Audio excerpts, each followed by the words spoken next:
एक छोटे से गांव में रमेश नाम का एक आदमी रहता था।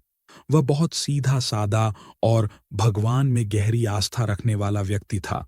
गांव के लोग उसे अंधविश्वासी समझते थे, क्योंकि वह बिना किसी तर्क के सिर्फ श्रद्धा के आधार पर चीजों को मानता था।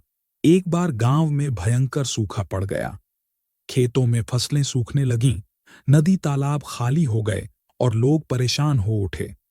गांव के बड़े बुजुर्गों ने मिलकर उपाय सोचने की कोशिश की, लेकिन कोई हल नहीं निकला।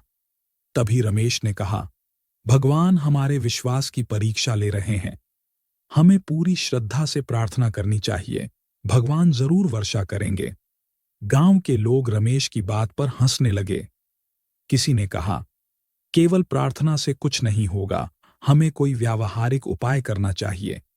लेकिन रमेश अडिग रहा। उसने गांव के मंदिर में जाकर अकेले ही प्रार्थना शुरू कर दी। दिन रात वह सच्चे मन से भगवान से बारिश की विनती करता रहा।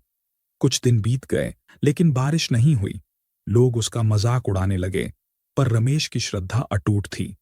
फिर एक दिन, जब रमेश मंदिर में हाथ जोड़े खड़ा था, अचानक आसमान में बादल घिर आए और जोरदार बारिश शुरू हो गई। गांव के लोग हैरान रह गए। जो लोग रमेश को अंधविश्वासी मानते थे, वे अब उसकी श्रद्धा को सलाम करने लगे।